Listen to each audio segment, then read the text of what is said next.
Olá, aqui é a doutora Marina Giatti, eu sou pediatra do Criança em Crise e eu queria te convidar para assistir a live que eu vou colocar logo aqui em seguida, que foi uma live que eu fiz com a Carol, com a Ana Carol, do Bebê Sem Fórmula, um Instagram super útil que te ajuda a fazer estoque de leite materno e a ordenhar, aumentar a sua produção de leite materno. Nessa live a gente falou sobre o enxoval da amamentação, os itens necessários que você deve ter aí na sua casa para se munir, para estar preparado aí para a chegada do seu bebê, para que você consiga amamentá-lo. Claro que a gente só precisa do nosso peito e do bebê, mas alguns itens aí do enxoval podem facilitar esse processo todo. Então essa live foi muito bacana, muita informação de qualidade sobre a amamentação. Eu queria que vocês assistissem. Se você ainda não está inscrito no nosso canal, aproveita e faça isso agora. É só clicar no botão acima e se você gostou desse conteúdo, depois deixa um like aqui para que esse vídeo chegue para mais pessoas. A Ana Carol é dona do Instagram Bebê Sem Fórmula, @bebê sem fórmula. Então se você não a segue, eu deixei na descrição aqui do vídeo também para que você já siga. Então aproveitem a live e até a próxima. Olá, deu certo. Oi, boa noite, gente. Boa noite.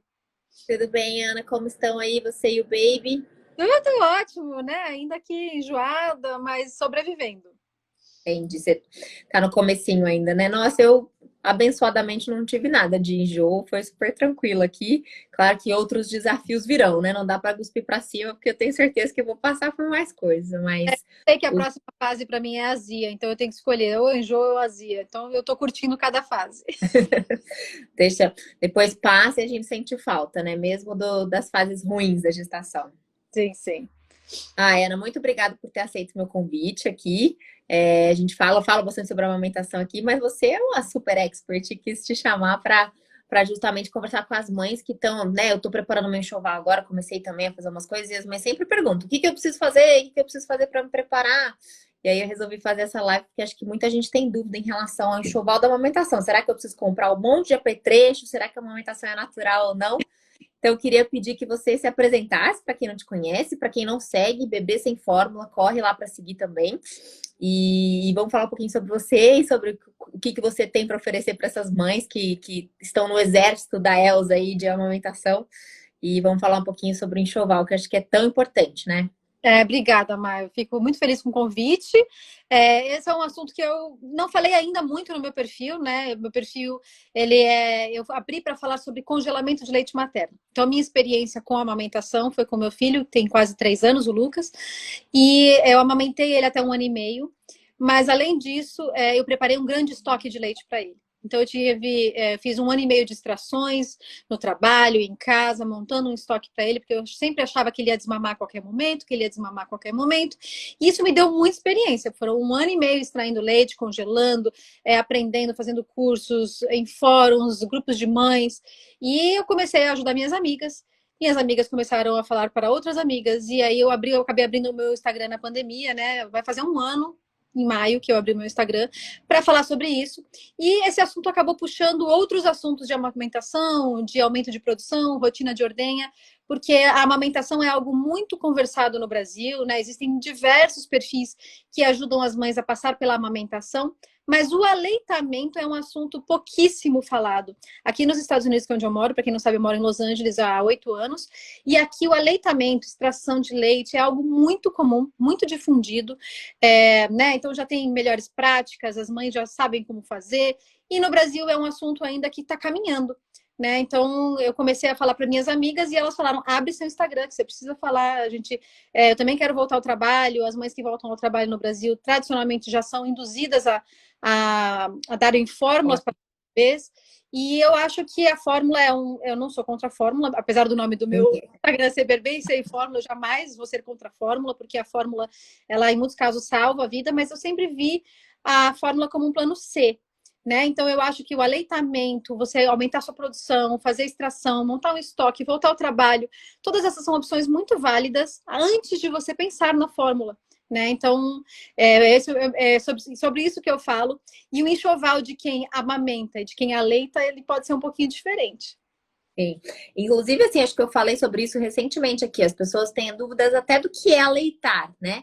Então, a gente fala de amamentação, é muito comum, todo mundo sabe, mas quando a gente fala de aleitar, nem todo mundo entende o que é que a gente está falando. E o aleitamento, ele pode ser tanto feito pela mãe que não conseguiu amamentar por algum motivo, né? Por alguma questão anatômica do peito, por alguma questão, às vezes até emocional, né? Não conseguia amamentar, mas ela consegue extrair e oferecer esse leite para o bebê. E pode ser ofertado por uma terceira pessoa, né? Enquanto a mãe vai fazer a extração, enquanto essa mãe estiver trabalhando, estiver fora de casa, ou mesmo dentro de casa, trabalhando em home office, né? Hoje é a nossa nova realidade aqui trabalhando em home office, outra pessoa pode aleitar, então é oferecer o leite materno de outra forma que não direto do seio. Então tem essa diferença que às vezes as pessoas nem sabem.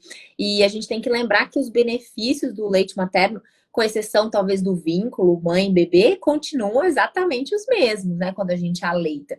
Então, mesmo o vínculo pode ser criado um novo vínculo com o cuidador, com o pai, com a babá, com outra pessoa que vai fornecer esse leite materno para essa criança.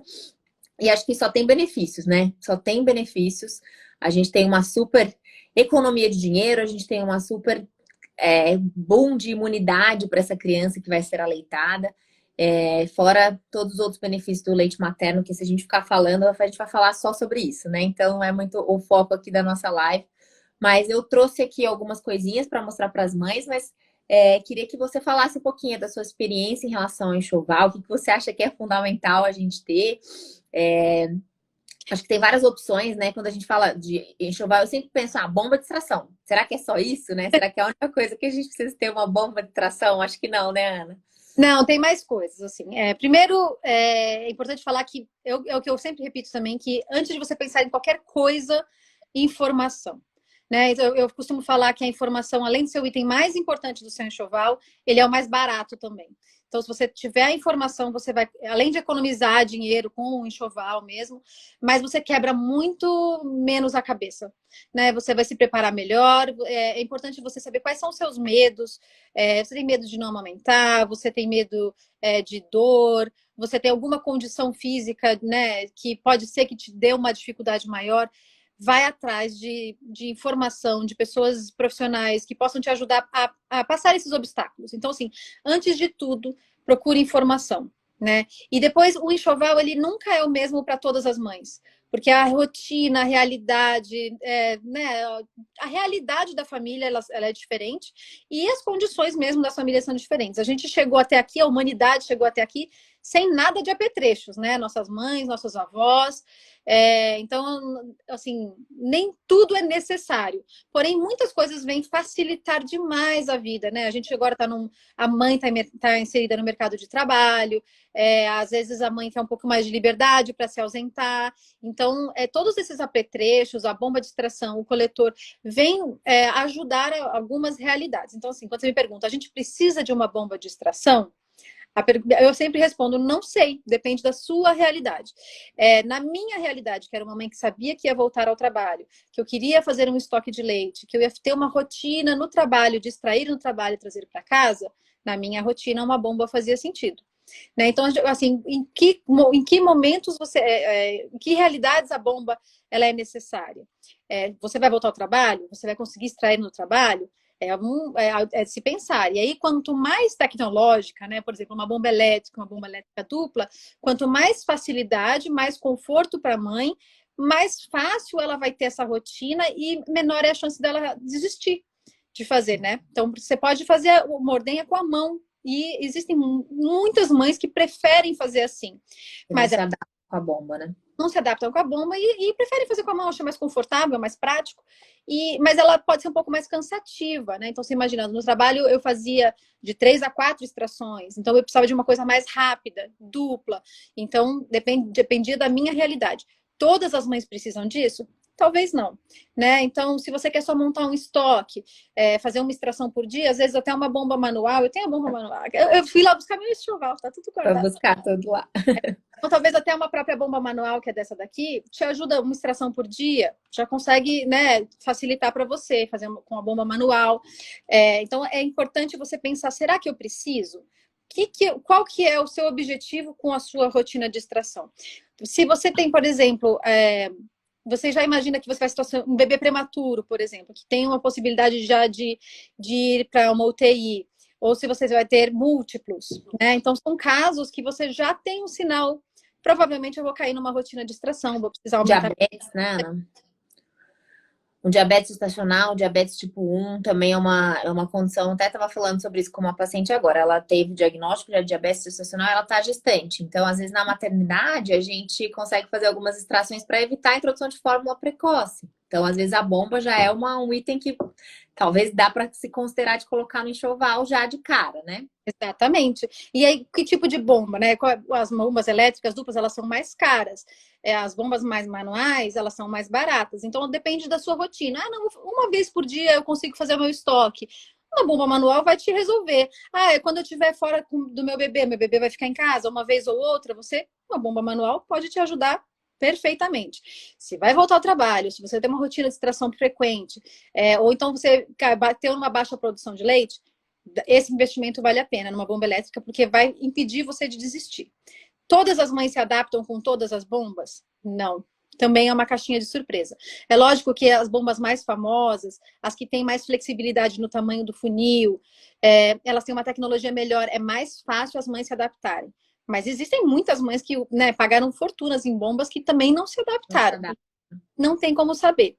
Então, olha para a sua realidade, qual a sua rotina, qual a sua expectativa, e aí você escolhe a sua bomba. Tem alguns posts no meu perfil que eu até dou algumas sugestões das bombas que tem no mercado. Mas vai ter do seu corpo, do seu bolso e da sua rotina. E é interessante falar, assim, que nem todo mundo precisa já se adiantar no enxoval e já adquirir uma bomba, né? Então, para mães que não trabalham fora, que trabalham só em casa, que fazem, às vezes, home office, tem um tempinho para amamentar o seu filho e não pretendem fazer um estoque, às vezes a bomba nem é um item tão necessário, né? E, às vezes, se ela tiver necessidade dessa bomba, ela pode adquirir depois. Uhum. Então, às vezes você não sabe que vai ter baixa produção de leite, não tem como a gente adivinhar. E aí, se você precisar de fazer as extrações para aumentar o volume de leite, é uma coisa que acho que a gente aprende no dia a dia, né? Assim, na teoria é muito fácil falar, faz extração, mas e na prática, como que é? Então, eu tenho até vários pacientes, né, do consultório que voltam a trabalhar, a grande maioria, na verdade, volta pro mercado de trabalho. E, assim, a minha orientação no começo do meu consultório, eu falava assim, não, começa 15 dias antes fazer o estoque. E hoje em dia eu já oriento completamente diferente, né? Porque muitas vezes 15 dias não dá nem tempo dela se adaptar à rotina, não dá tempo nem dela sentir quantos ml ela vai tirar, quanto menos fazer o estoque. Então, assim, até as nossas próprias orientações vão mudando conforme a experiência de cada mãe.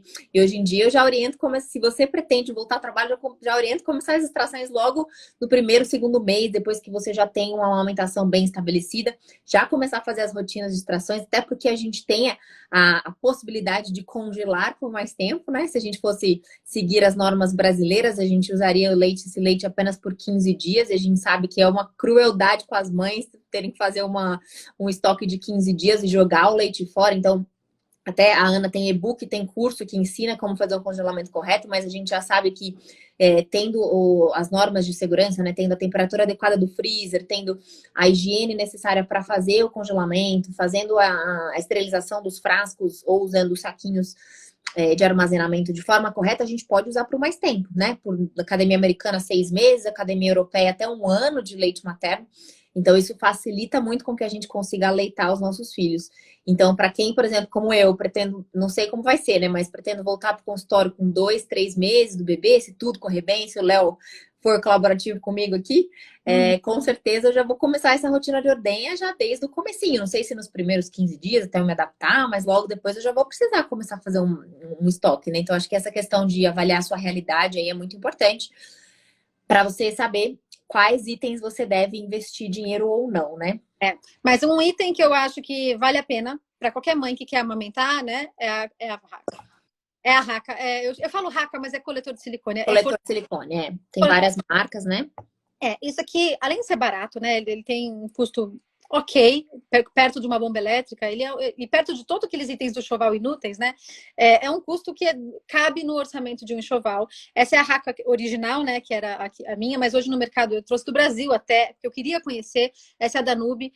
A Dalilo também, ela tem essas marcas todas, elas também são super bem similares, assim, eu acho que elas não ficam nada a desejar, né? Ela é um pouquinho mais rígida se você controlar, mas ela tem esse pezinho que eu achei incrível.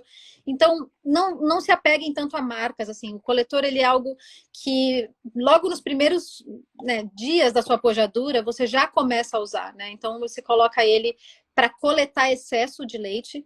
Então, a gente sabe que no começo da amamentação, quando você tem a pojadura, você põe o seu bebê para mamar no seio, o outro é um desastre, porque começa a vazar para tudo quanto é lado. Eu tinha umas toalhinhas no começo, aí eu usei a concha, e aí a concha vazava, até que eu descobri isso aqui, que para mim mudou a minha vida, é maravilhoso. Porque eu não queria desperdiçar nenhuma gota, eu estava começando a montar o meu estoque. Então, tem gente no meu exército, né, as minhas seguidoras, que fazem um estoque inteiro só com a raca, porque ela não um pouquinho, e às vezes não é nem pouquinho, é muito que sai. Porque, além de tudo, ela faz um vácuo, né? Então, ela não só coleta, como ela também puxa. Faz uma pressãozinha negativa, que na verdade é o mecanismo de sucção do bebê, né? Quando ele tem a pega correta, ele faz o lábio superior everte, o lábio inferior everte, e a criança faz uma pressão negativa ali. Então, é mais ou menos o mesmo mecanismo que a criança faz. Ela não está tanto como uma bomba, né? Então, fala assim, qual é o que eu ponho? Um coletor ou uma bomba? Se você só quer fazer um estoque, você vai coletando enquanto o bebê mama, o coletor, ele faz o serviço. Agora, se você estiver no trabalho e precisar substituir uma mamada do bebê, aí tem que ser uma bomba. Ela tem que fazer uma extração efetiva e completa. Então, uma coisa não anula a outra, dependendo da situação. Mas se você, por exemplo, só quer fazer um estoque, você vai coletando de pouquinho em pouquinho e você vai montando. Daqui a pouco você tem um estoque feito só com a raca. Então, tem de diversos preços, né? No Brasil você encontra em diversos lugares, mas isso aqui tem que estar no enxoval. Não, o meu já tá aqui, ó. Eu até ganhei de presente de uma colega que tá usando muito. Ela tem um bebezinho de 1 mês. E hoje eu atendi uma mãe que fala que cada mamada ela tira 50 ml aqui. Então, cada mamada, pensa, o bebê mama 8 vezes no dia. Se cada mamada ela tirar, são 400 ml no dia só com isso daqui. Então, você consegue 2, 3 mamadas de um bebê de 6 meses, mais ou menos, para mamar ali 100, 120 ml, apenas com esse dispositivo. Então, realmente é uma coisa... Falaram aqui no chat que R$40 custa um Lilo, mais ou menos, né? Eu já vi por 34, 30 e poucos reais. Então, é um investimento super barato, que dá para incluir em qualquer enxoval. Isso aqui eu usei com o Lucas, né, desde o começo, e faz 3 anos, né? Quando eu abri o Instagram para falar, eu descobri que nem amigas minhas conheciam isso. E depois eu fiquei até me sentindo mal, porque eu falei, poxa, eu poderia falar, para mim era algo tão óbvio que isso estava no enxoval de todo mundo, que eu acabei não falando tanto para todo mundo, né? E aí eu abri o Instagram e falava, o que é isso pra gente? Como é que vocês não conhecem isso? Assim, e para mim era algo muito natural. Eu falo até que eu sou tipo, a embaixadora disso aqui, porque do raca. Eu falo disso daqui, não está escrito desde que eu abri. Vocês precisam, porque isso aqui você não desperdiça nada. Mesmo que você não queira fazer um estoque para você, então doe. Mas é um líquido tão precioso que você vai jogar fora, que esse aqui te impede de jogar fora, né? Você vai dar um outro destino para ele. Ótimo. Ana, vou te fazer uma pergunta rapidinho. Eu preciso atender a porta que não param de me ligar aqui. Meu marido ainda não chegou. Fala pra gente um pouquinho sobre esterilização do raca e como é que a gente deve higienizar. E eu volto em 1 minuto. Peço 1000 desculpas. De jeito nenhum, vai lá. A raca, assim como todas você vai ter que, nas bombas especificamente, você vai ter que tirar todas as peças, tem que abrir todas elas, né? Você vai abrindo pecinha por pecinha, e inclusive as membranas. E aí cada bomba tem um estilo, né? Um tipo de membrana. Nessa aqui é só essa membraninha. Mas você tem que tirar para poder lavar tudo isso daqui. A higienização, você tem que ter uma baciazinha que você só vai guardar para os itens do bebê, né? Então não é uma bacia que você usa para comida nem nada. Você separa aquilo para os itens do bebê. Você faz um molho, você lava bem lavadinho. E o CDC americano, que é o órgão como se fosse a Anvisa do Brasil, ele fala para você esterilizar 1 vez ao dia até o 3º mês do bebê. Então, muitas perguntas e às vezes mães que ficam exaustas de ter que esterilizar a cada uso, tanto a raca quanto as bombas, e isso é muito cansativo, mas o próprio CDC aqui, e não é uma melhor prática, você não tem necessidade de lavar a cada extração se você tem um bebê saudável, se você tem um bebê que não é prematuro, que não tem uma condição como se fosse como uma candidíase, por exemplo. Então, você não precisa esterilizar a cada uso. Se é um bebê no 1º trimestre, esteriliza 1 vez por dia, tá de bom tamanho, não precisa. E para esterilizar da mesma forma como você esterilizaria as partes da bomba, a raca também. Então, ferve uma água, coloca tudo lá dentro. Você pode esterilizar no micro-ondas, no esterilizador de mamadeira normal. Você pode esterilizar numa lava-louça que seca em altas temperaturas. Qual mais? E você pode, inclusive, nesse molho que você colocar umas gotinhas de água sanitária para alimentos. Então, todas as formas de você esterilizar uma mamadeira, você usa também para a raca e para os itens de bomba, né? As pecinhas, os acessórios. Da bomba, Ana, eu vejo que no seu Instagram você fala que não é necessário esterilizar toda a bomba, né? O tempo inteiro. Seria só o coletor? Ou qual que é a sua orientação em relação a isso? Na bomba você tira todas essas peças. Você desmonta ela inteira, tudo, e principalmente o que tem contato com o leite. O que você não precisa esterilizar são os tubos de ar. Algumas bombas têm de ar, e essa parte você não precisa esterilizar, não. Mas todas as pecinhas, principalmente as que têm contato com o leite, sim. Por exemplo, essa bomba aqui, ela tem essa parte aqui em cima, tá vendo? Isso aqui você não esteriliza, você não precisa esterilizar. Ele tem zero contato com o leite. Contato, né? Mas sim, inclusive as membraninhas que tem aqui. Então, esses não precisam. Excelente. E esse coletor, gente, então, nem preciso dizer que já precisa estar no enxoval de todo mundo aí. Em relação ao armazenamento, você acha interessante já ter os potinhos para armazenar ou você acha interessante pensar primeiro como vai ser o estoque, como é que a gente vai fazer isso e depois adquirir essas formas de armazenamento? Também depende do objetivo da mãe, né? Eu sempre falo que mãe que fica em casa ou que vai voltar ao trabalho tem que ter no mínimo um estoque de emergência. Um estoque de emergência é um estoque de 2 dias da mamada do bebê. Se o bebê mama 4 vezes por dia, seriam 8 potinhos, né? Completos. Se ele mama 9 vezes por dia, então você vai ter 18 potinhos. Então você faz a conta aí, mais ou menos. Acho que um bebê de recém-nascido, uns 6 potinhos por dia, acho que seriam suficientes. Então começa pequeno, né? Então, e também depende do espaço físico, né? Do freezer, né? Então, se você cabe um estoque pequeno, você pode investir no vidro. Peguei tudo que eu tenho aqui, minha filha. Tá tudo aqui. Você tá mais preparado que eu só tenho raca. Esses são os potinhos da Supermamãe, né? Tem código de desconto lá no meu perfil para quem quiser adquirir. Ele é uma empresa brasileira, mas o vidro sempre é uma melhor opção. Né? Então, se você vai fazer um estoque pequeno, cabe no seu freezer, vidro com tampa plástica. Pode vidro de palmito? Não pode. Pode vidro de papinha? Não pode. Pode potinho de exame de urina?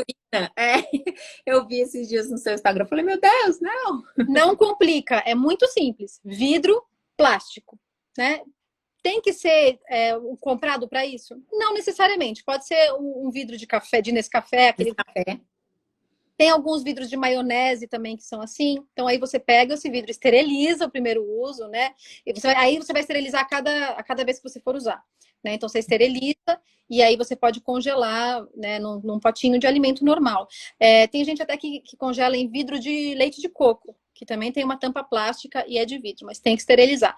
É lógico que o leite de coco, depois que você usar, é mais difícil de você higienizar, né? Porque ele fica gorduroso, E é muito pequenininha a entrada da buchinha, né? Mas enfim, é possível, porque é vidro e plástico.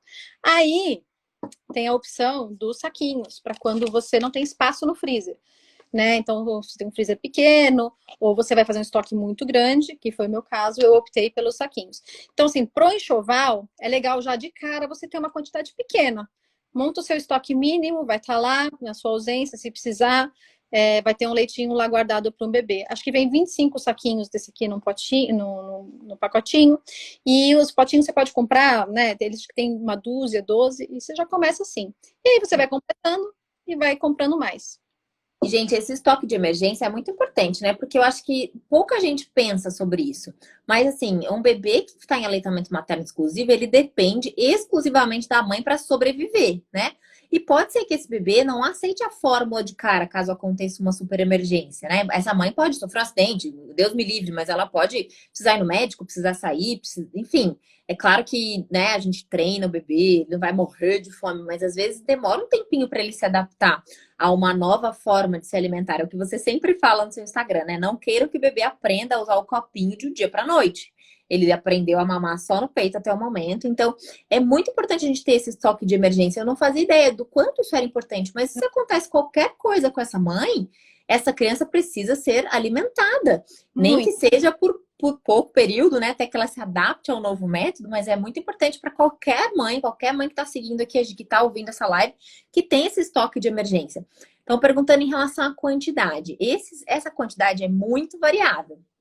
Para vocês terem mais ou menos uma ideia, o cálculo que a gente faz como pediatra, se a gente for calcular o leite que a gente oferece para o bebê lá no hospital, por exemplo, a gente utiliza mais ou menos de 100 a 150 ml por quilo por dia. Dividir isso em 8 mamadas, mais ou menos, é uma média aproximada. Mas claro que tem bebê que vai mamar muito mais, tem bebê que vai mamar um pouquinho menos.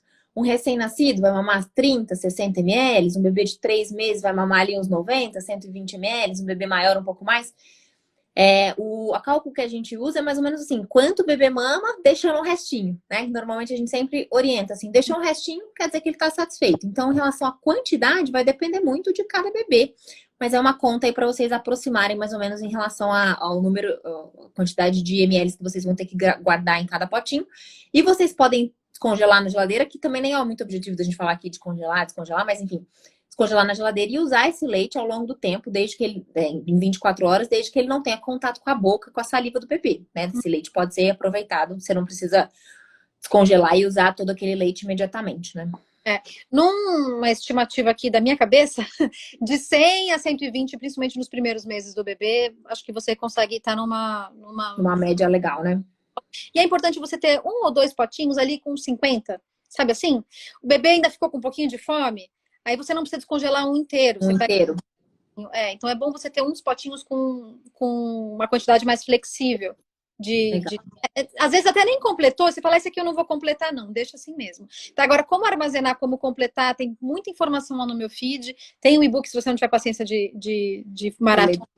Mas aí você pode ir, por exemplo, de 10 em 10 e juntando, você pode, né? E aí você gerencia seu estoque. Parece assustador, mas você pega a manha muito fácil. Legal. Ana, eu queria que você falasse uma coisa que já me perguntaram várias vezes aqui e eu realmente não tenho experiência prática com isso. E eu acho que você não teve experiência, mas que você já ouviu falar muito bem, que é da concha de prata. Tenho. Não, quer dizer, eu tenho a concha para mostrar. Na verdade, eu nem conhecia. Eu conheci, acho que através de você. Eu já tinha ouvido falar em algum estudo aí que eu li sobre fissuras mamárias, mas é uma coisa legal de você mostrar. Cara, eu também não conhecia. E eu queria muito ter conhecido na época do Lucas. E o item já está na minha mala de maternidade, que eu nem comecei, mas isso aqui vai estar sim. Essa concha é uma concha da Silverette também. Eu tenho mais detalhes sobre isso lá, eu tenho um destaque sobre isso. Uma amiga minha me apresentou. Ela mora em Nova York. Ela falou, isso aqui você conhece? Eu falei, não conheço. Ela falou, me salvou. Porque isso aqui é feito de prata 925. Né? E a prata, que é prata mesmo. Então, o pessoal chama de concha de... como é que é? Forma de empada. Forma de empada. De empada não é de alumínio, é de prata mesmo. Por isso que o valor não é tão barato. Então, a prata, ela tem propriedades cicatrizantes, anti-inflamatórias, antifúngicas. Então, assim, ela é em contato com a pele, com o mamilo fissurado, ela, além de proteger, ela trata. Né, trata. E aí eu peguei essa informação dessa minha amiga que mora em Nova York, eu mandei para uma amiga aqui, que é minha vizinha, que ela também estava com um bebezinho, ela falou, me salvou. Então, eu não usei pessoalmente, mas assim, depois que eu divulguei, né, para as meninas, eu só recebo mensagens muito boas dela sobre essas conchinhas. Também tem um descontinho lá no... Eu tenho um código de desconto também. Eu sou a rainha dos códigos de desconto, porque sou lua em Capricórnio, então onde a gente puder economizar, eu tô dentro. E isso aqui é indestrutível. O bom disso daqui é que você pode ter 10 filhos, você vai usar com 10 filhos. Você pode emprestar para sua prima, para sua mãe, você pode alugar, você pode revender, porque é prata. É prata. Então, os cuidados é lavar. Você até pode esterilizar, mas isso já ele se auto-esteriliza por ele ter antimicrobianas, antifúngicas. Então, e ela também ajuda muito a evitar a cândida, né? A candidíase aqui é o problema da concha, se você quiser entrar nesse assunto. Não, acho que é legal. E essa concha de prata realmente não é uma coisa muito divulgada, mas eu acho que é uma excelente opção. O valor um pouquinho mais alto do que a gente está habituado, mas para quem quer investir em amamentação, para quem tem... É muito melhor você investir no enxoval de amamentação do que você comprar 200 latas de leite por mês dessa criança. Então, vamos pensar aí nos prós e contras do valor de cada uma. E falando sobre os acessórios em relação ao peito, né? Então, a gente tem concha de amamentação, dessas conchas tradicionais que a Ana vai mostrar aqui pra gente. A gente tem bico de silicone, que eu não sei se você tem algum aí, mas também temos esse item que muitas vezes as mães são encorajadas a comprar e já deixar na mala de maternidade. A gente tem absorventes de peito também, que é uma coisa que acho que talvez a gente consiga falar um pouquinho sobre isso. E a gente tem as famosas rosquinhas, as rosquinhas que salvam muito a amamentação também, porque nas mamas que tem fissuras, lesões, ou mesmo aquele mamilo muito sensível, né? Muita mãe refere que no começo da amamentação o mamilo fica sensível, mesmo que ele não esteja rachado, mesmo que não tenha nenhuma lesão visível, nenhum machucado visível, a gente demora um pouquinho para se habituar à sucção do bebê, para a pega do bebê acertar certinho no mamilo. Então, essas rosquinhas ajudam bastante na questão da cicatrização da mama. Quer falar um pouquinho sobre concha, Ana? Vamos falar. A concha, ela é super controversa, né? Ela tem uma má fama, uma má reputação. Mas acho que, como tudo, você tem que saber usar, né? Sim. Então, a concha, ela é de plástico, né? E ela tem essas duas partes, né? Você coloca o mamilo aqui e você fica meio que ela fica protegido aqui, né? Então, ele não encosta no sutiã, não encosta em nada. E dá um alívio, né? Porque aquele atrito do mamilo com o sutiã, né? Quando o mamilo tá sensível ou fissurado, dói demais. E a outra vantagem é que, às vezes, vai vazando leite e você vai juntando aqui na concha, né, também. Só que a desvantagem é que fica úmido. E se você usar isso aqui o dia inteiro, a sua chance de pegar uma candidíase é muito grande. Então, o que a gente fala? Você quer usar? Pode usar. Mas você não pode usar o dia inteiro. Você vai ter que usar em alguns momentos, uma hora e pouquinho, tira, deixa o seu seio respirar, secar e tudo direitinho. E às vezes você pode usar isso aqui como para coletar mesmo leite, né? Você vai dar de mamar para o bebê. Você pega uma concha esterilizada, se você não tiver a raca, apesar de eu amar muito mais a raca do que isso aqui, você pode pôr o bebê para mamar, coloca no outro e coleta. O que acontecia quando eu usava para isso? Eu produzia muito leite, vazava, não cabia tanto leite aqui como cabe na raca, né? Então, esse aqui é um item que eu vou falar, não precisa estar no seu enxoval antes de você amamentar. Acho que existem, se você quer coletar leite, coleta na raca, e se você quer proteger o seu mamilo, tem outras opções também. A concha, assim, já vi muitos casos de candidíase mamária, porque é aquilo que você falou, ela abafa. Então, lembrar que a gente tem fungo na nossa pele. Aqui na minha pele tem fungo, aqui tem na pele, na mamilo. E esse fungo ele vai se proliferar quando ele tiver um ambiente apropriado. E esse ambiente apropriado é justamente um ambiente úmido, quentinho e um ambiente que tem coisa para ele comer. Nada melhor do que o leite materno numa concha abafada, numa pele já machucada. Então, assim, para ter candidíase mamária com isso, realmente um pouquinho, assim. Então, eu realmente, se for para coletar, prefiro muito raca. E tem muita gente que indica a concha para formar bico. E, gente, essa é uma grande falácia, né? A concha não forma bico de ninguém. Então, tem gente que ainda tem uma orientação antiga, né? De orientar a colocar a concha durante a gestação para a formação do bico, porque tem essa bolinha aí na concha, né? Então, tem a falsa ideia de que com o mamilo invertido, que vamos ver qual que é o mamilo invertido, que é esse daqui, ó, que não tem o bico, que você vai colocar a concha aqui e vai fazer o mamilo aparecer desse jeito aqui. E, na verdade, não acontece isso, né? O mamilo normal seria isso daqui e o mamilo invertido esse daqui. Então, a concha, ela não vai te ajudar a formar bico. Não. Então, a questão, ela pode até ser usada como a Ana falou, mas eu realmente prefiro essas outras alternativas do que usar a concha de silicone. Uma alternativa que eu também não usei, mas eu recebi da raca, é a joaninha. Essa joaninha, ela é como se fosse a concha, tá vendo? Só que ela é mais grossinha, então ela cabe mais leite, tá vendo? Olha como a concha é. E olha a joaninha, tá vendo? Ela é gordinha. E olha o tamanho do buraquinho, tá vendo? Bem maior. Por quê? Porque Opa, acho que eu marquei errado assim, né? Porque o que acontece? Às vezes a própria auréola tá machucada. E isso aqui não vai machucar. E aqui ela já é maiorzinha. Mas o que acontece com isso aqui? Eu ainda quero fazer um review no meu perfil, ainda não fiz, não sei, não tive tempo. E aí, o que acontece? Ela funciona, ela é como se o coletor e a concha se apaixonassem e tivessem um filho. Isso aqui é o filho da concha com o coletor. Então, o que você faz? Você faz um vácuo nela, coloca e você começa a coletar leite e cabe mais leite aqui. A grande vantagem disso aqui é que isso aqui você pode pôr dentro do sutiã e ninguém vai ver que você está coletando leite, né? Então, assim, às vezes uma enfermeira que está num plantão, às vezes alguém que tá no meio da rua, tá dirigindo e tá já na hora do bebê mamar, sabe? Assim, precisa fazer um alívio, uma ordenha de alívio. Às vezes, só de você colocar isso, fazer o vaso, coletar o leite aqui. É uma ideia muito legal. Eu não usei pessoalmente, mas eu gosto muito dessa ideia. Mas ela tem o mesmo risco da concha. Não é para usar o dia inteiro, não. É para pôr, tá? E aí você pode sim usar o leite que tá aqui, ó. Ele tem até uma válvula que você joga assim e coleta o leite, porque se você jogar por esse buraco aqui, vai vazar tudo, né? Então, eu achei bem legal esse produto, nunca usei, mas dependendo da sua situação, né? Às vezes você está em algum lugar que você não pode fazer uma extração, ou seu bebê não está com você, às vezes até no trabalho mesmo, você não pode fazer barulho, por exemplo, é uma opção. Legal. Perguntaram aqui do bico de silicone, né? Que é uma outra coisa que muitas vezes a gente usa. É assim, o bico de silicone também tem vários prós e contras. Ele tem a mesma desvantagem da concha de abafar o mamilo, de abafar a areola e aumentar a chance de candidíase mamária. E muitas vezes ele, na verdade, atrapalha mais o bebê do que ajuda, porque ele nada mais é do que um bico artificial. Então o bebê vai aprender a sugar um bico que, na verdade, não é o peito.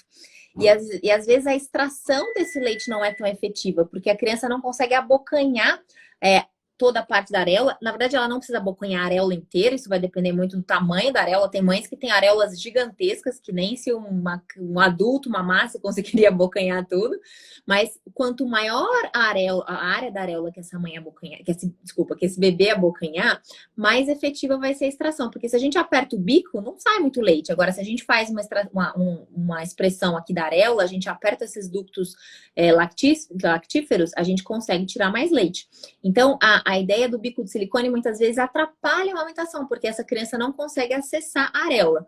Eu acho que existem alguns casos bem selecionados, que normalmente uma consultora vai te ajudar, o pediatra vai te ajudar para fazer o uso desses bicos de silicone, mas realmente são casos bem individualizados e por pouco período de tempo, até que essa mãe se adapte a questão de amamentar. E a gente sabe que é possível amamentar independente do formato do seu mamilo.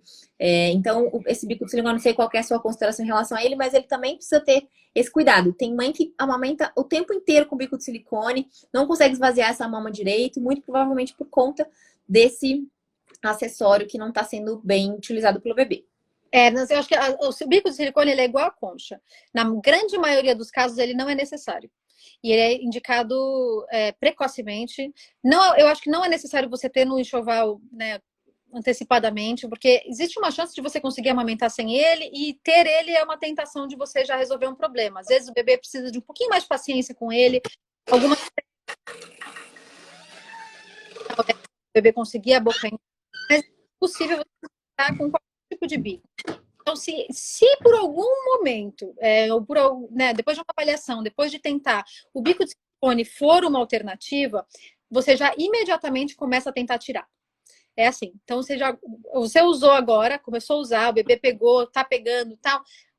Imediatamente, qual que é o plano para você remover? Porque você usar o bico de silicone a longo prazo, é raríssimos os casos que dá certo. A grande maioria é no 3º mês de desmama, que é quando o fluxo regula. E aí o seu corpo percebe que a mamada do bebê não era efetiva, e aí com 3 meses você provavelmente desmama o bebê, porque a sua produção cai drasticamente. Então, assim, se por acaso o bico de silicone for necessário, né, você já tentou de todas as formas, às vezes até o médico, a consultora acha que é uma boa ideia, põe, porque ele também salva. Então, eu não falo que nada é vilão, nada é vilão. Você tem que saber usar e depois você tem que saber retirar. Assim como a sonda, aquela sondinha que você faz a relactação, que às vezes salva mesmo a sua amamentação, ela também não é para sempre. Então, quem te ajudar a colocar isso, quem te sugerir isso, também tem que te ajudar a retirar. Qual que é o plano para retirar? Então, nada disso é vilão ou mocinho, a gente só tem que saber como usar. E não é necessário comprar antecipadamente. Então, espera o problema chegar, quando tiver um problema real, a gente tenta resolver. E hoje em dia, né, Ana, com a internet, gente, eu tô comprando meu enxoval inteiro pela internet. Eu compro num dia, chega algumas coisas aqui no Brasil, né, chega em 2, 3 dias em casa. Então, a gente não tem mais essa desculpa de precisar ter todos os apetrechos na mão, senão a gente vai ficar sem. Então, não precisem sair aí comprando várias coisas. Um assunto sobre fissura, que muita gente compra. Eu não sei se você tem tanta experiência, mas em relação a pomadas, né? Existe lá a lanolina, existem umas pomadas, tem uma pomada alemã, que é super famosa, de cicatrização. Então, existem vários tipos de pomada aí.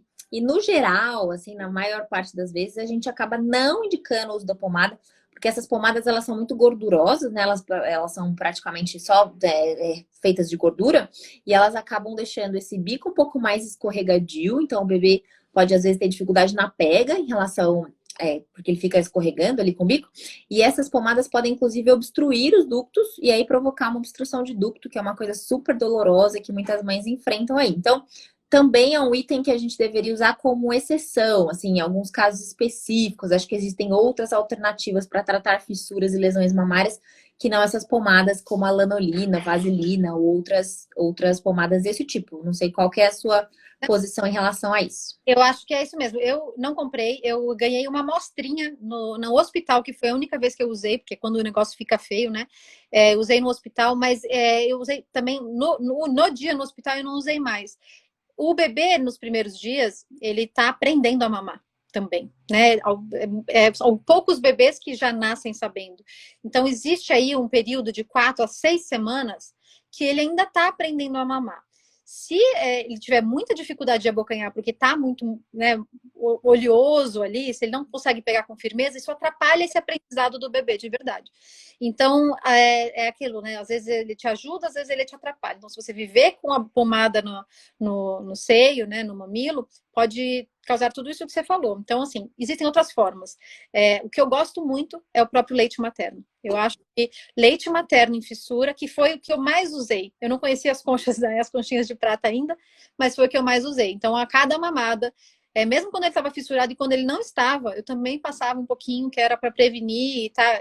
Antibactéria também, antifungo. Então, leite materno é maravilhoso, porque ele também cicatriza e ele também previne essas infestações de bactérias e de fungos também. Então, para prevenir, eu acho que é a melhor coisa. Não precisa gastar. Aquele tubo de lanolina desse tamanho, é impossível você usar aquilo tudo. Então, se você precisar, é capaz de você jogar no grupo das amigas e alguém ter. Alguém ter um pouquinho para te emprestar, não é verdade? Bom, falando só sobre, acho que rosquinha, que é uma coisa que perguntaram aqui.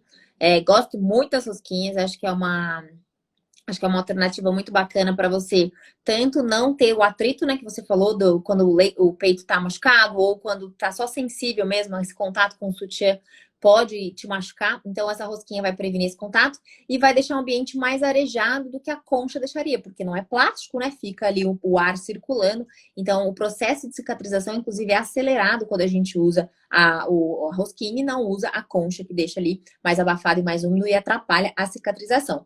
E essas rosquinhas, gente, elas têm tanto essas rosquinhas prontas que a gente compra na internet, mas elas são muito fáceis de fazer em casa, né? Você pode fazer tanto com uma fraldinha de boca, aquelas fraldas um pouquinho maiores, né? Precisa ser, você vai enrolar ela e fazer como se fosse uma rosquinha redondinha.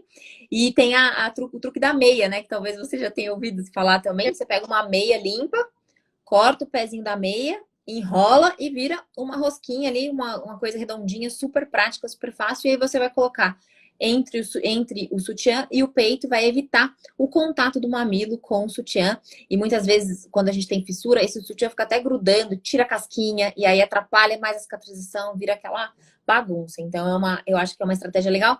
Além do que ele se vazar um pouquinho, né? Essa rosquinha acaba coletando, né? Assim, acaba deixando o seu peito mais sequinho. Então, é super prático aí de usar as rosquinhas de tecido. E eu acho que a gente usa por tão pouco, né? Porque mamilo fissurado são nas primeiras semanas mesmo, né? Sim. Se demorar muito é porque tem algum problema na pega, a gente tem que investigar a origem disso. Mas a gente usa por poucas semanas, então às vezes não vale a pena você investir mesmo em algo que você vai usar por tão pouco tempo, né? Então a gente espera ali que você vai ficar essas primeiras semanas, vai dar aquele incômodo, mas depois vai super bem. Sim.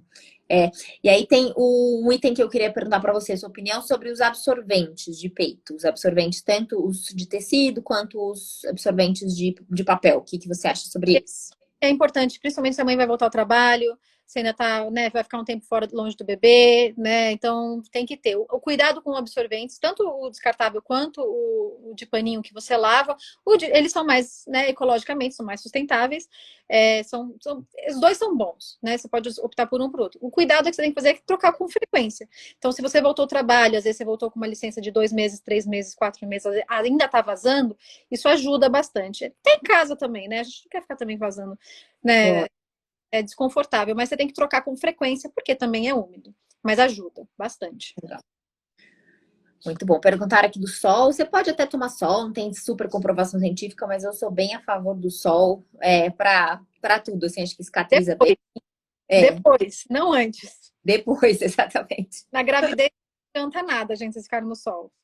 Não, é verdade. Da gravidez não ajuda mesmo, mas depois para fissura, assim, não vai atrapalhar, mas também não vai ser um milagre, né? Acho que uma coisa que ajuda muito no tratamento de fissuras é a laser terapia. Isso realmente ajuda muito na cicatrização. Então, eu sempre falo, até no meu curso, eu falo que se você puder economizar, comprar um macacão a menos, comprar um lacinho a menos para sua filha, e guardar um dinheirinho para ter uma boa consultora de amamentação, para ter uma pessoa na sua rede de apoio nos primeiros dias, que é de se descabelar, de deixar todo mundo muito louca que não consegue amamentar nesses primeiros dias, eu acho que é um excelente investimento. Além, é claro, da informação, mas ter uma consultora de amamentação de confiança que vai fazer uma boa laser terapia, que vai te ajudar com a PEG, que vai corrigir, que vai estar ali com você te ajudando, é fundamental. Então, para as gestantes que estão nos assistindo, tenham já o telefone de alguém, já tenham contato, que eu acho que faz total diferença nesses primeiros dias também. Eu acho assim, quando você for fazer uma lista de enxoval, que algumas mães, assim, são mais organizadinhas, elas vão fazer uma lista, né? No Excel ou no papel. Separa o que é o que eu quero e o que eu preciso, né? Então, separa essas duas listas. O que eu preciso e o que eu quero, né? Porque às vezes o que você quer não é necessariamente o que você precisa. Mas você tem o direito de querer. Eu quero um quadrinho de maternidade de pôr na porta. Você precisa daquilo? Mas se você tem o direito de querer seu bebê, né? Você tem o direito de querer o que você quiser. Sim.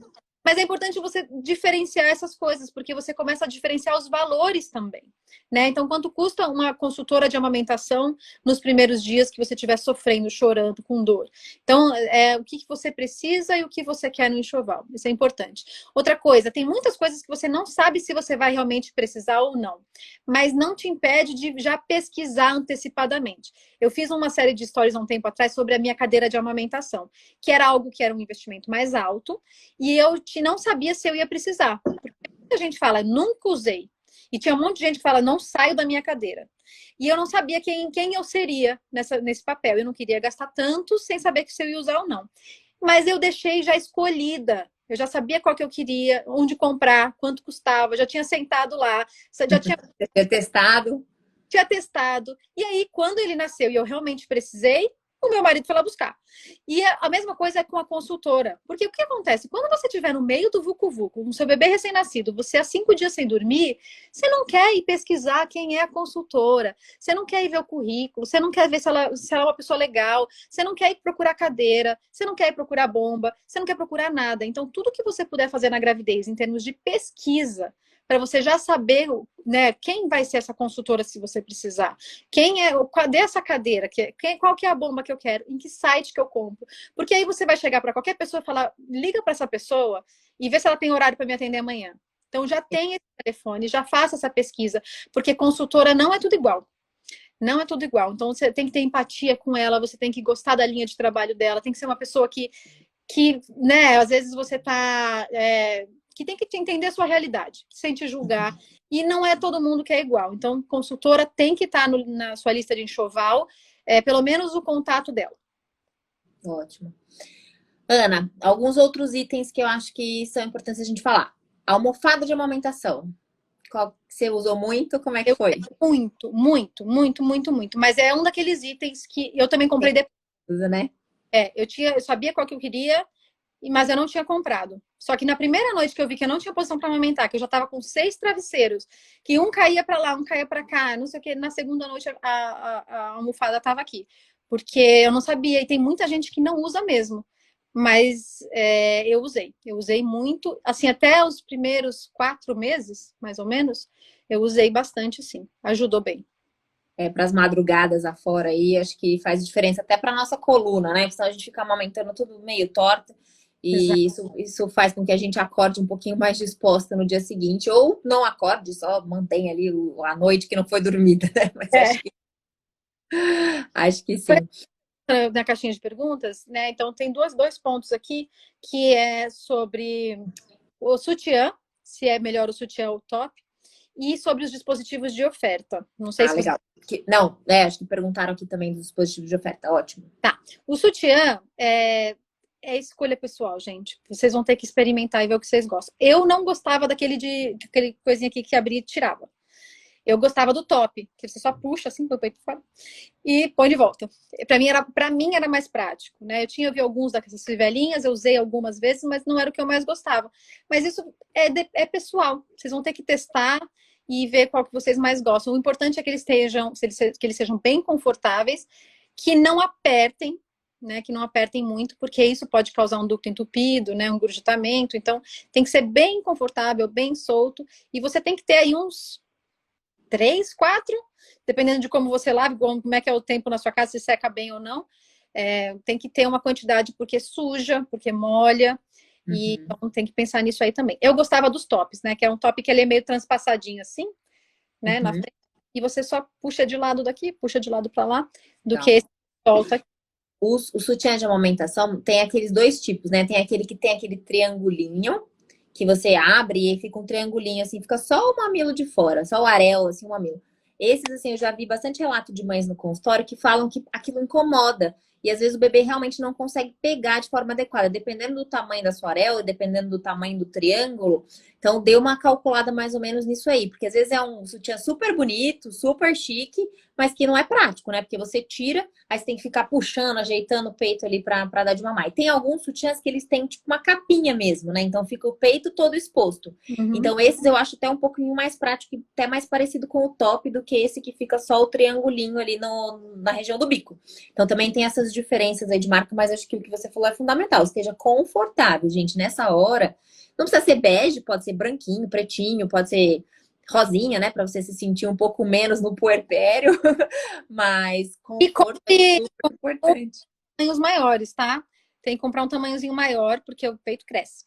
E não tem que dormir com ele, mas pode dormir com ele. Então, é você que sabe. Tem gente que odeia dormir com sutiã, tem gente que prefere dormir de sutiã. Se for dormir com ele, tenha certeza que ele é bem confortável, bem larguinho, deixa bem frouxinho, para não te apertar mesmo, assim. Então, tenta comprar um número maior, porque o peito realmente cresce, e para você ficar confortável. Ótimo. E um pouquinho sobre os dispositivos. Até perguntaram aqui, né? Como aleitar o bebê? Quais são as opções para aleitar o bebê?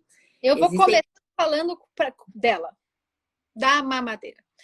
A mamadeira, ela ainda é o que a gente já tá no nosso DNA, né? Eu acho que a cultura tá tão grande. A gente já viu, as bonequinhas vieram com mamadeira, as vós já pensam na mamadeira, as tias, as sogras, tá todo mundo já falando da mamadeira. Se a sua escolha for não dar mamadeira, nem tenha. Não compre, não tenha no enxoval. Se você ganhar, você devolva. Porque se essa sua intenção, se tiver, você vai dar. E existem outras formas de você fazer. A primeira é mais simples. É o copo. Qualquer copo. Esse aqui é aquele copo americano, até esse é brasileiro, é da original, não precisa ter cerveja. Tá? Mas assim, copinho de pinga, xicrinha de café, qualquer coisa que você tem em casa. Tequila. Qualquer coisa que você tem em casa. Alguns bebês são aleitados na seringa também. Você pode também usar a seringa também. Mas a mais barata é o copo, porque você tem em casa uma xicrinha de café, um copinho de pinga. R$1 na lojinha de R$1. Tem ainda a lojinha de R$2? Na pandemia agora não tem nada. Aqui tá tudo fechado. Não tem nada. Tem só o Amazon Prime. As avós, né? Vou falar aqui as avós, que eu gosto de falar, botar a culpa nelas, mas elas têm muita insegurança de dar o copinho. Entre o copinho e a mamadeira, a colher, né? A colher dosadora às vezes engana o cérebro da avó, né, que ela tá dando uma mamadeira e não é uma mamadeira, né? Então é outro tipo de sucção. Você vai colocando leite aos pouquinhos, o bebê vai mamando aos pouquinhos. Também não é um item caro do seu enxoval, não é. Também deve ser, sei lá, R$50, não sei. Teria que pesquisar um pouquinho melhor. existe um risco de confusão de fluxo? Sempre existe, porque nada é igual ao seio materno. O bebê sempre aqui vai ser aleitado com mais facilidade, mas é melhor do que a mamadeira, né? Então, ele tem algumas opções que são melhores do que a mamadeira, a colher dosadora, ou até a colher de sopa. Vou falar que é possível também. Então, Sim. é possível até em colher de sopa normal, copinho. Então, todas essas alternativas, você consegue ensinar o seu bebê. Ele vai adorar de cara? Provavelmente não. Provavelmente não. Assim, é raros os bebês que você vai chegar com isso aqui, que ele nunca viu na vida. Ele não sabe o que é isso aqui. Você vai jogar assim, bem. A primeira reação dele é tirar o rosto. Ele fala, não sei o que é. Então, não vai esperando que ele vai super aceitar. É um processo, é um aprendizado. Você vai ter que ir com calma, com paciência, abaixa suas expectativas, deixa ele brincar, deixa ele se divertir, deixa ele explorar, e aos poucos você vai ofertando leite, né? Então, a colher dosadora é super, assim, é uma opção boa também, segura, mas você não precisa dela também. Você pode tentar com o próprio copinho e muitos se dão super bem. Eu gosto muito de, assim, para os pequenininhos, até 3, 4 meses, usar copo ou colher dosadora, porque o fluxo é menor do que se a gente for usar, por exemplo, um copo 360 ou um copo de transição. Para os maiores, às vezes eles não toleram a colherzinha, né? Porque é um fluxo um pouquinho menor e eles já mamam volumes muito maiores. Então, às vezes, para um bebê de 5, 6 meses, que é mais ou menos quando a maioria das mães voltam a trabalhar, às vezes você pode usar o 360. Nem sempre a criança tem maturidade para aceitá-lo, então às vezes a criança precisa de um pouco de treinamento, como a gente falou aqui, mas é até uma forma de imitar uma mamadeira sem o bico artificial. Então, para os menorzinhos, eu sempre prefiro colher e copo, acho que são duas alternativas super importantes. E para os maiorzinhos, o copo de silicone com bico de transição ou o copo 360. Para os bebês depois de 5 meses, 6 meses, eles já têm até coordenação de irem quase que sozinhos se servirem, né, do leite materno. Então, eu acho que até uma alternativa que facilita um pouco nessa questão de vazar o leite, babar, etc. Mas se for um bebê pequenininho, ele não vai conseguir mamar no copo 360 e nem no copo de transição. Aí a gente tem que usar essas outras alternativas, sem dúvida. Temos a sonda também de translactação, mas acho que a sonda, ela está muito mais ligada, como precisa da mãe presente, né? Ela está muito mais ligada ao aumento de produção de leite materno, porque enquanto o bebê está sugando o leite ali através da sondinha, ele também está estimulando a sucção desse peito. Então, para mães que precisam aumentar a produção de leite, mas que não têm produção de leite suficiente, que precisam complementar de alguma forma, a gente pode fazer a translactação com a sondinha, é uma sondinha de aspiração nasal mesmo, geralmente uma sonda número 4 ou uma sonda número 6, menorzinhos número 4, maiorzinhos número 6, que você coloca assim bem pertinho do bico do peito, né? Você coloca a sondinha, assim, a pontinha da sonda aqui junto com o peito e a criança vai sugar a sonda junto com o mamilo. E aí ela vai ter a recompensa do leite e ela vai estimular esse peito a produzir. Mas isso geralmente a gente reserva para as crianças lá no primeiro, segundo mês de vida, em que a gente está ainda ajustando a questão da produção e tentando ajudar essa mãe no aumento da produção de leite materno, fora a ordenha, que é, eu acho que o item, assim, né, a forma mais eficaz de aumentar a produção de leite. E a sonda, assim como o bico, tem hora para chegar e hora para sair. Você, né, ninguém pode te orientar a colocar uma sonda e deixar você embora e nunca mais falar com você. Então, qual que é o plano? Quanto tempo tem que ficar? Porque o bebê faz confusão de fluxo e depois ele não vai querer seu peito, porque o seu peito não sai na mesma velocidade, né? Então, tem uma pergunta aqui, se já compra essa colher ou se deixa acontecer. Se você vai voltar ao trabalho e você já sabe que vai ter que ofertar esse leite de alguma forma, você já começa a treinar, né, lá no segundo mês do bebê. Então, você já pode deixar comprada no seu enxoval, porque é algo que você vai fazer. Mas se você só vai sair esporadicamente, você pode usar o copinho, não, né? Ele vai ser aleitado de alguma forma, não tem por que você ter isso daí. Apesar de ser um item até barato no seu enxoval. Não é algo que... Me falaram que... Ana, e eu sei que você usou mamadeira com o Lucas, né? E eu gosto de falar isso, porque assim, gente, a gente fala de confusão de bico, mas a confusão de bico não acontece em 100% das crianças, né? Então, nem em relação à chupeta e nem em relação à mamadeira.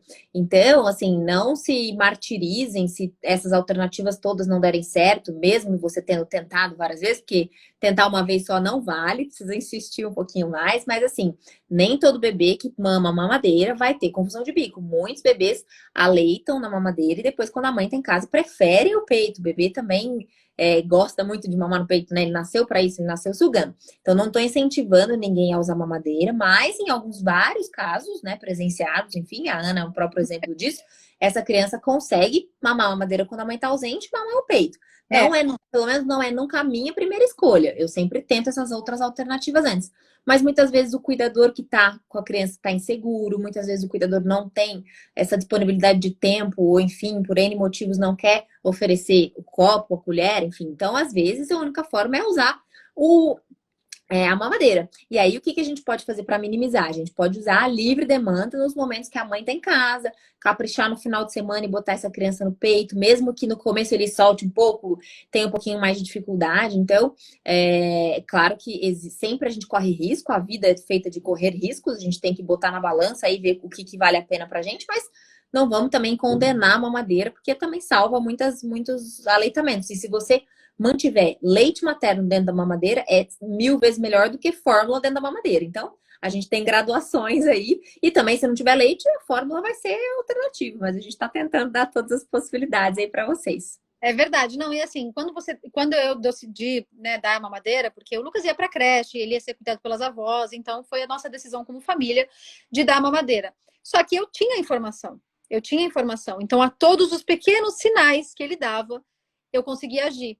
Eu instruí a minha mãe, instruí a minha sogra a como ofertar, porque não é só ofertar, né?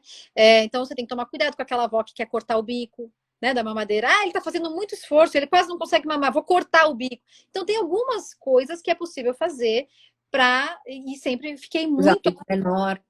E como eu tinha informação, eu fiquei muito atenta, porque tem muitas mães que dão a mamadeira e só percebem os sinais de confusão de bico quando acabou, né? Porque a criança já não quer.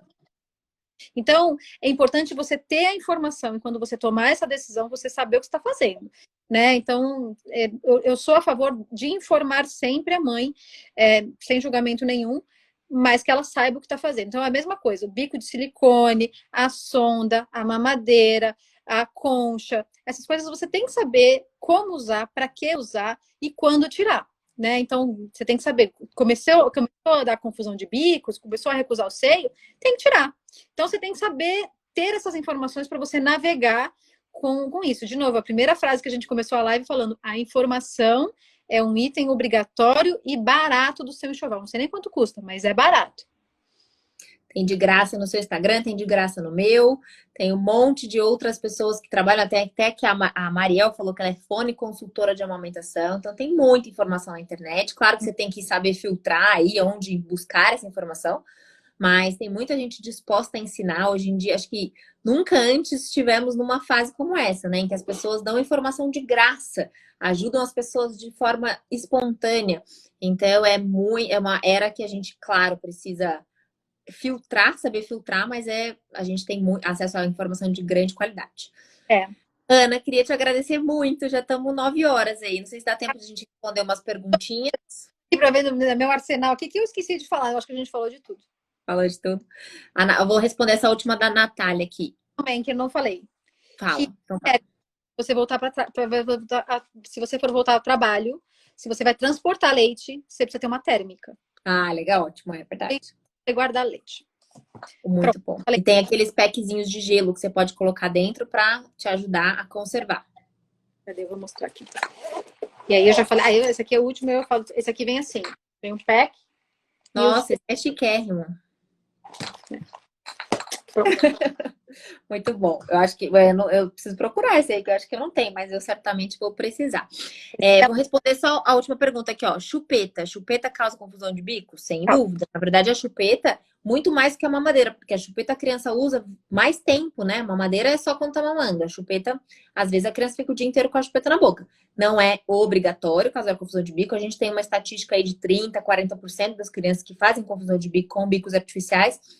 Não é uma regra, mas é sim um risco que se corre. Então, toda vez que você pensar em dar chupeta, você tem que lembrar que esse bebê pode sugar de forma diferente no peito, pode começar a recusar o peito por conta do uso de bico artificial. E a primeira conduta é sempre tirar. E a retirada tem que ser 1, 2, 3, tirou, acabou, vai chorar um tempo e não tem jeito, né? Ou a gente faz isso ou desmama. Também é uma opção se for essa a sua vontade, mas não é esse que a gente quer, né? O que você não quer para o seu filho, não tenha no enxoval. Essa é a mensagem, assim. Então, você acredita que eu ganhei uma chupeta? Meu filho tinha 4 semanas de vida. A primeira vez que eu ganhei foi uma chupeta. Falei, não acredito. Uma chupeta para pediatra. Já Com levei para o nome. hospital. Não veio com nome bordado, com strass, pérolas. Tem umas coisas. Nossa, aí é para matar a intensivista de vez, né? Porque a criança engole aquele negócio, engasga e vai direto para o hospital. Senhor Jesus amado. É. E aquela chupeta com uma boneca pendurada aqui, gente, aquilo também é muito ruim. Porque pensa no peso. Além da chupeta causar alteração, né, de palato, de musculatura e de deixar o palato ogival, pensa na chupeta mais uma boneca pendurada. Aquilo lá é o terror dos dentistas e das fonos. Para marcar uma segunda live do que não ter no enxoval. Vamos embora. É verdade, isso é muito importante. O que não ter no enxoval. Muito bom. Ana, queria muito te agradecer. É sempre muito gostoso bater esse papo aqui com você. Obrigada mesmo pela disponibilidade de tempo. Eu vou deixar a live gravada no meu Instagram, lá no IGTV. Então, para quem não assistiu, pode ir lá assistir. E acessem o Instagram do Bebê Sem Fórmula, da Ana. Tem e-book, que tem todas essas informações em relação ao que perguntaram aqui, ó, sobre congelamento de leite materno, sobre armazenamento. Tem todas as informações que vocês precisam no feed. Mas para quem tem paciência de ler o feed, tem o e-book dela e tem o curso. Como que chama o seu curso, Ana? Para aumentar a produção de leite. Como aumentar a sua produção de leite. Como aumentar a produção de leite. Esse é um curso que, se eu não tiver uma facilidade, é o primeiro que eu vou recorrer, sem dúvida, porque certamente precisarei voltar ao trabalho logo. Então, muito, muito obrigada. Agradeço a presença de todos aí. Mais de 100 pessoas aqui com a gente, firmes e fortes. Eu acho que essa informação ajuda muitas mães e ajudam as pessoas mais importantes de todas, que são os nossos bebês, né? Que são as crianças que serão beneficiadas com toda essa informação de qualidade, com todos os benefícios do leite materno. Vocês não têm ideia de como isso salva vidas, de como isso cria crianças e adultos saudáveis. Como o aleitamento materno cada vez mais está de longe comprovado que faz milagres, né? Protege contra muitas doenças. Convite, estou sempre à disposição. Já dei a ideia da segunda live, que é para você não esquecer de mim. E aí a gente vai se falando, gente. Bom fim de dia para vocês. Fiquem todos com Deus. Tchau. Muito obrigada, Ana. Um beijão para você.